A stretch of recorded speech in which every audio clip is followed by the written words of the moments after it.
Welcome, everyone. Thanks for joining us again today. I will get started by going over the agenda and introducing our panelists. First up, we have Devin Karras from our New York City office. Devin is going to remind us about a 457B non-governmental plan amendment deadline. We will then have Kadeen Maitland from our Westchester office. Kadeen will be discussing a proposed New York hospital language assistance law. And then we will have Samuel Wiles from our New York City office. Sam will be discussing two recent notable New York court decisions, one involving arbitration agreements and the other workplace accommodation. I will now turn the program over to Devin. Devin? Thanks, Carrie. Hi, everybody. Good afternoon. Happy Thanksgiving week to everybody. Thanks for joining us. I will say from the outset, I'm thankful for all of you here today for this afternoon's business sort of webinar. So I don't anticipate taking too much of your time, but I just kind of wanted to bring to your attention an important deadline for non-governmental 457B plans. As a reminder, a non-governmental 457B plan is essentially it's a type of deferred compensation plan generally reserved for top head employees of a nonprofit organization that differs from a governmental 457B plan, which is often like a deferred compensation retirement plan for rank and file employees of a governmental organization. A non-governmental 457B plan, as I said, is a top hat arrangement reserved for higher paid employees of a non-governmental entity like a 501c3 type organization. And as I said, non-governmental 457B plans they sort of act as a retirement plan supplement for these top hat employees. So they're usually stacked on top of a qualified or tax favored 403B tax annuity plan or deferred comp plan that's reserved for rank and file. The 457B for non-governmental employees, as I said, it's a supplement that allows eligible participants to contribute more than what would otherwise be allowed under a 403B plan. So the substance of my little discussion here today is that no later than 12/31/2025, no later than the end of this year, non-governmental 457B plans need to be amended to account for certain changes under the Secure Act of 2019 and the Secure Act 2.0 of 2022. More specifically, the types of amendments that need to be adopted are going to be addressing extensions of the RMD required beginning date. So the Secure Act of 2019 increased the required beginning date for participants from age 70 to age 72 beginning in 2020, while the Secure Act 2.0 raised the required beginning date again from age 72 to age 73 beginning in 2023, and yet again to age 75 beginning in 2033. Your plans should probably be already complying with these changes. As I said, the amendment deadline, however, so putting pen to paper and having documentary evidence that your plan was adopted on time for these amendments, the amendment deadline is 12/31/2025, even though implementation was earlier. There's also a required change regarding the implementation of the 10-year rule under I believe it's one of the Secure Act of 2.0. Might be 2019, I can't recall, unfortunately. But anyway, the plan needs to be amended to account for the implementation of the new 10-year RMD rule. And essentially what this indicates is that, upon a participant's death, his or her entire account balance must generally be completely distributed to any non-spouse beneficiaries within 10 years. There's an exception for eligible designated beneficiaries. An eligible designated beneficiary is someone who's a surviving spouse, a disabled or chronically ill individual, minor children, or designated beneficiaries that are no more than 10 years younger than the participant. Eligible designated beneficiaries are allowed an exception to the 10-year rule, and they can generally continue to receive RMDs, again, required minimum distributions, via the more flexible life expectancy rule under the code. So generally, if your organization sponsors a non-governmental 457B plan, these amendments absolutely must be adopted by the end of the year. Obviously, we're here to help over a bond. And of course, you're encouraged to work with your plan document provider to ensure timely adoption. If you have a plan document provider like TIA or another sort of vendor that provides you with your 457B plan documents, you should have already heard from them. If you have not, I very much encourage you to reach out to them. Also, sort of kind of a housekeeping reminder, just make sure that your any plan changes are adopted in accordance with the bylaws of your governing organization. Oftentimes, you know, people aren't aware that they need to make sure that an authorized individual who's acting on behalf of the board of trustees or a committee is taking care of the actual putting pen to paper and signing on behalf of the organization.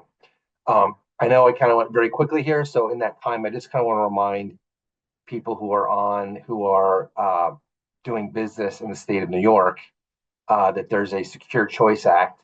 It's different. Yeah, sorry, Carrie, I'll be real quick here. So the Secure Choice Act for New York State, it's a state-sponsored retirement saving plans for private sector employees who lack access to a workplace retirement plan. So the New York Secure Choice Act that applies to all employers. And when I say all, I mean all employers with 10 or more employees. And what the legislation does, it basically automatically enrolls eligible employees into a Roth IRA type vehicle with a default contribution of about 3% of wages. This New York Secure Choice Act was passed, I think, in 2019 or even 2020, and it's just now sort of finally coming to fruition. So your eligible employers or any employers with 10 or more employees are going to be required under the New York State Secure Choice Act to facilitate enrollment of these individuals in the New York Secure Choice Act vehicle. There's an exception if an employer is participating in its own or sponsors its own retirement plan. There's no need to register with the state of New York. You basically just indicate that you are exempt. But it's not the formal rollout begins early next year. And there's sort of like a schedule that the state has provided. Basically says if you've got 30 or more employees, you have to register or certify that you're not required to participate by March 18th, 2026. If you've got 15 to 29 employees, you have until May of next year to register or certify that you're exempt. And if you're among the smallest group that's subject to the law, 10 to 14 employees, you have until July of next year to either register or certify that you're exempt. Basically, if you have any questions, you can go on to www.newyorksecurechoice.com. That has a lot of very helpful Q's and A's.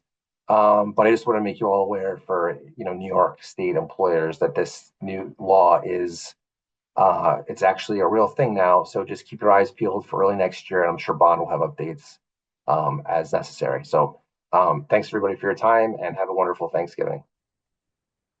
Thanks so much, Devin. We appreciate your update and the reminders. I will now turn the program over to Kadeen. Kadeen? Good afternoon, everyone. I will be discussing with you all the New York Medical Language Access Bill, which is currently being proposed.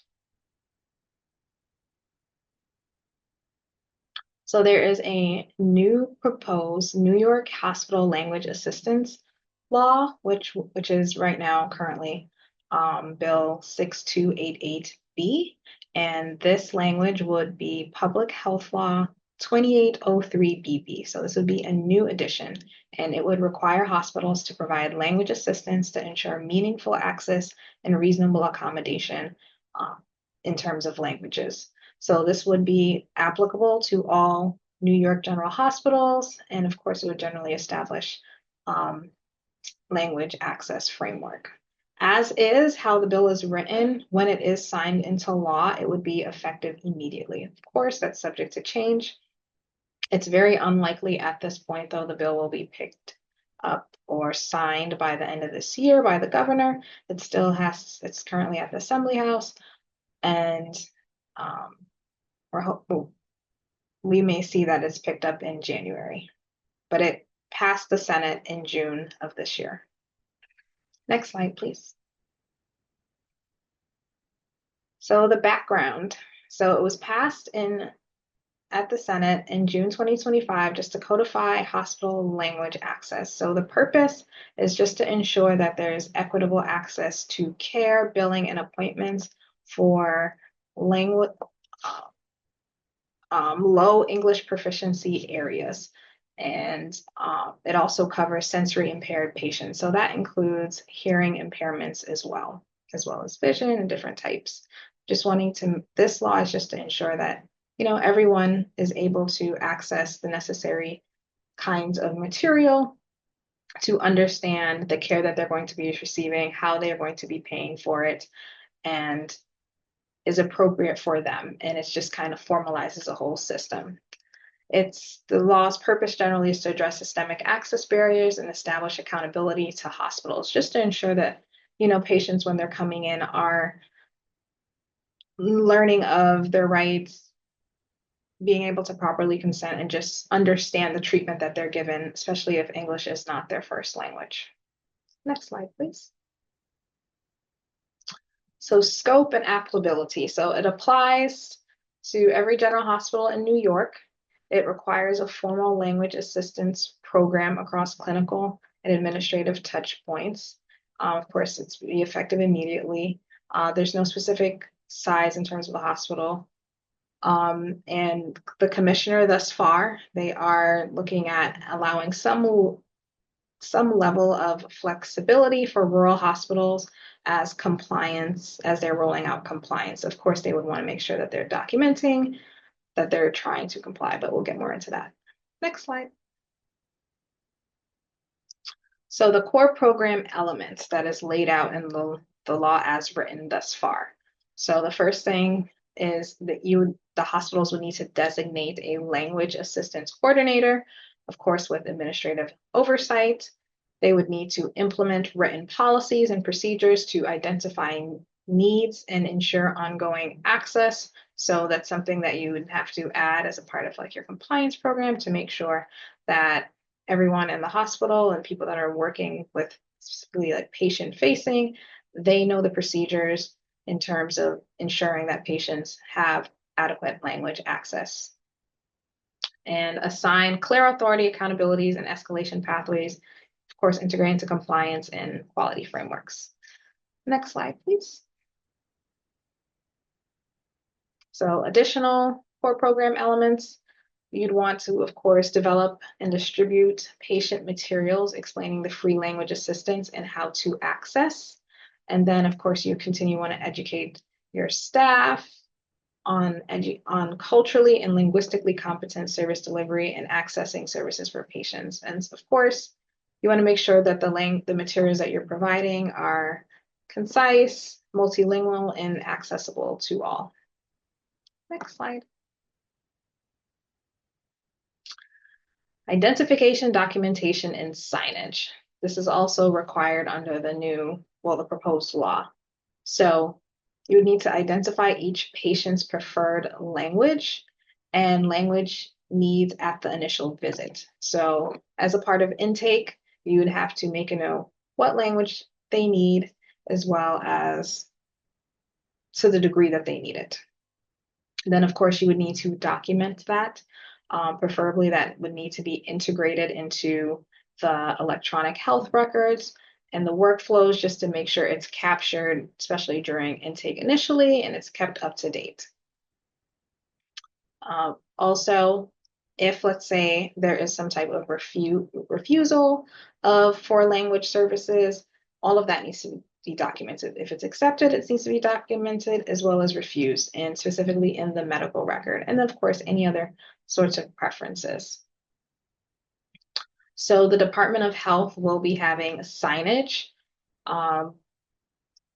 with specific language as a part of this new law. So hospitals will be required to post signage in entries and public locations about this free language assistance, just so patients and their families are aware that they have a right to be accommodated linguistically. And then finally, configure prompts to capture refusal, acceptance generally. So in the workflow, sometimes you can work with different types of softwares to ensure that all these checks and balances are made and no patient goes without the adequate language assistance that they need. Next slide, please. So interpreter services and use of family and friends. So this law addresses how individuals may, it limits or discourages using family and friends or non-hospital personnel as being the translator. It's more so encouraging hospitals to maintain skilled interpreters and professionals for whether it's vision, hearing, communication, language, and always, have them available. They want to limit the use of, family and friends having patients bring in their relatives to translate. However, they are eligible to, but the law specifies, generally speaking, if you are going to use non-hospital or vendors for this type of language assistance. So the family member is usually the case, or a friend coming. Interpreter should be at least 16 and under 16 only in emergencies. So the new law specifies what is acceptable in terms of using non-professional language interpreters for patients. And of course, all of this has to be documented. So of course, you want to qualify with qualified vendors and cover high demand languages and ASL. Next slide, please. So as I mentioned before, rural hospital and flexibility and timeliness. So the law is, as they're developing it, they are being sensitive to the fact that rural hospitals may not be able to implement all these things right away, but it's very important for them to adequately document that they are doing their best, having reasonable efforts, maybe starting with like the policies, looking for vendors and as much actionable steps that they can in there as they're getting this set up to make sure that they are accommodating their patients. Of course, it's not like a general exception yet, but it's just saying so far the law is written and intended that rural individuals, well, not individuals, but hospitals will have, the commissioner will have some consideration. Next slide, please. Another requirement is there would be a requirement for annual needs assessment. So generally, hospitals will be required to conduct an annual needs assessment using the census, hospital, school system, or other data just to identify limited English proficiency groups of more than 1% in the service area. So they need to keep a note of that just to make sure that they are covering the languages and services that people in that area typically need. And of course, they'll need to provide regular translations, transcription of significant hospital forms, and patient instructions for those languages that they have identified in the limited of subgroups that have limited English proficiency. And of course, define service area and inventory of significant forms and maintain translation, memory, and quality assurance processes. Next slide. So the first steps, of course, it's not been passed as of yet, but early January, it may get picked up, but it would be effective immediately. So some things that you might want to think about if you are working at a hospital to get this going, think about who you would assign as a coordinator, what kind of policy, well, updating the policies to comply with this language requirement, start looking at different vendors, and if you need vendor coverage. Of course, you want to start looking into getting DOH compliant signage. Of course, you know more about that when it's the law is finalized. And then, of course, plan and calendar the annual needs assessment and translation updates yearly. So that's more routine, whether you decide to do it fiscally, mid-year, top of the year, end of the year, just consistently. So, and you're always keeping it up to date. And then going forward as the program progresses, track the metrics, looking at interpreter response times, the utilization, how much of the service is used in the area.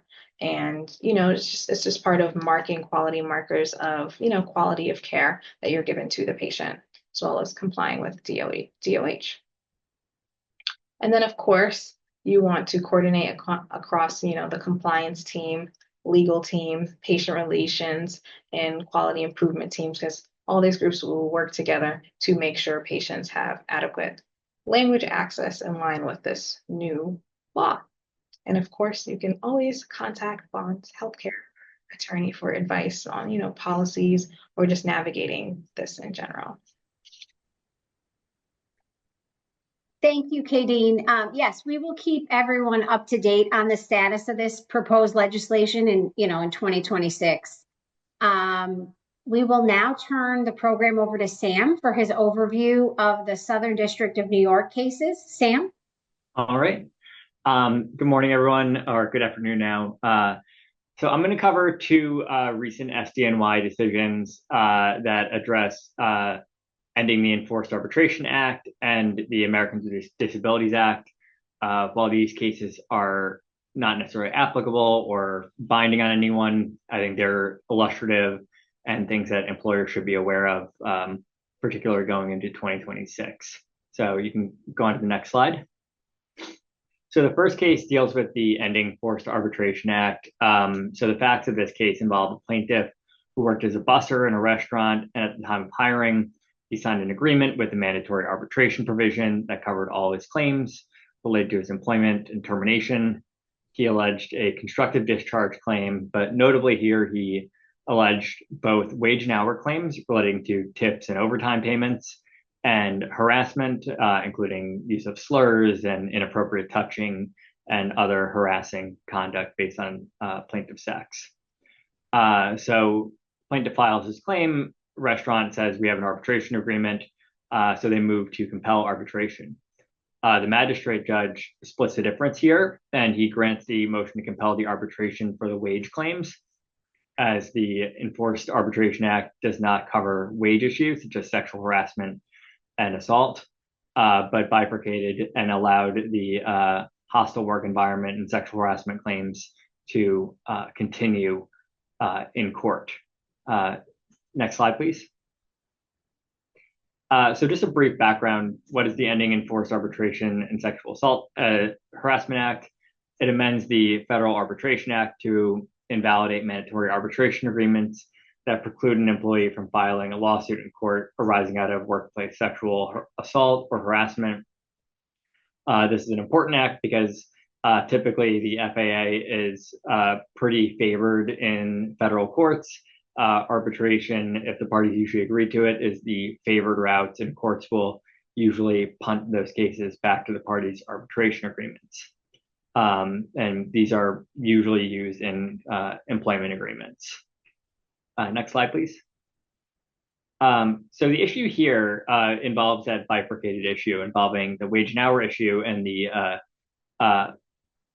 harassment issue.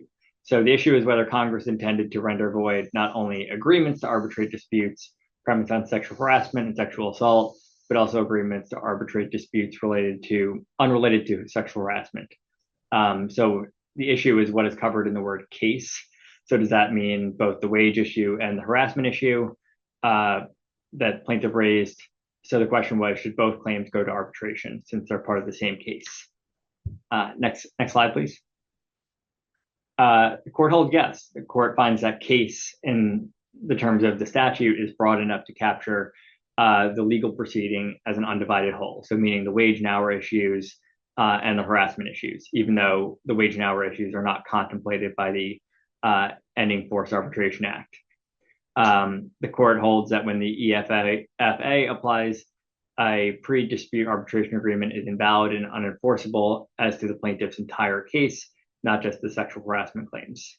And it ordered the wage and hour claims to be arbitrated at the same time.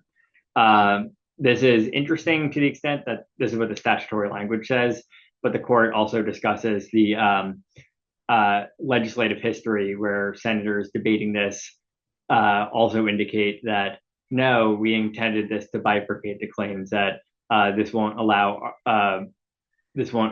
wage and hour issues or non-covered items to go forward, but will allow harassment claims and assault claims to go to court. So it's an interesting split there.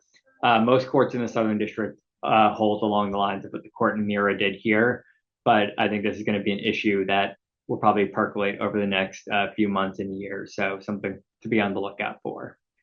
Next slide, please. So takeaways here, employers should review their arbitration provisions with counsel. While the nature of a claim may no longer be covered by the arbitration, the employee could still willingly choose to take the case to arbitration. There's benefits and drawbacks for both sides in that respect. And employers should be mindful that arbitration agreements may not be enforceable on any claims if an employee has stated a plausible claim of sexual harassment. So I think overall, there's just another reminder for employers to always be aware of sexual harassment training and obligations, both under federal and New York law. Next slide, please. So the next case deals with the Americans with Disability Act. A brief refresher, the ADA requires an employer to make reasonable accommodations to people with known physical or mental limitations of an otherwise qualified individual. To be qualified, you have to have a physical or mental impairment that substantially limits a major life activity.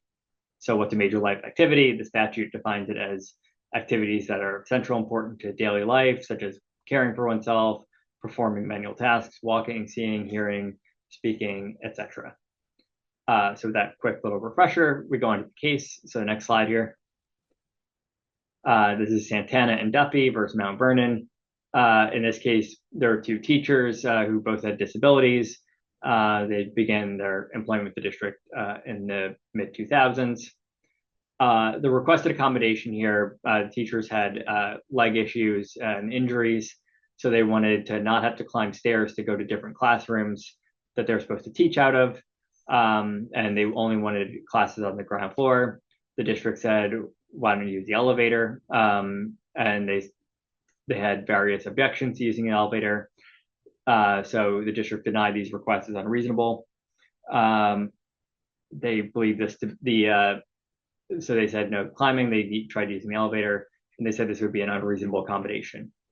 But the threshold issue here is whether they have a disability covered by the American Disability Act here, whether it inhibits a major life activity. So the issue here was the ability to climb stairs, standing alone, a major life activity. The court held stair climbing is not significant enough to fall within the short list of functions that constitute a major life activity, which seems a little odd, but it's important to read the statute here. Next slide. So the takeaway from this is not like, oh, the per se rule is that obviously climbing stairs is not a major life activity. I can force everyone to climb stairs all day, every day. It's not the takeaway from this. It's that you shouldn't assume that every condition qualifies under the ADA. For example, difficulty climbing stairs. An employee might come to you and say something like that, and you shouldn't either take it at face value or be immediately hostile to it. But it's really an individual dialogue that you have with your employee. So you can require clear medical evidence before granting the accommodation. Again, these are really highly individualized. It's an interactive process that considers the nature of the disability, the essential functions of the job, and the employee's limitations. So taking that away and looking at this case here, offering the use of an elevator, like not just saying, nope, you have to climb stairs. It's, well, we have these other options for you that don't involve us making your classrooms only on the first floor. There are other options for us to go with. And really, you should document the interactive process and decisions. While, these cases could end up in court or end up in litigation, while you want to take their word for it, it's better to have evidence supporting that you went through this process and complied with the law. And I think that's all I have for today. But I want to go back to one point about the sexual harassment issue.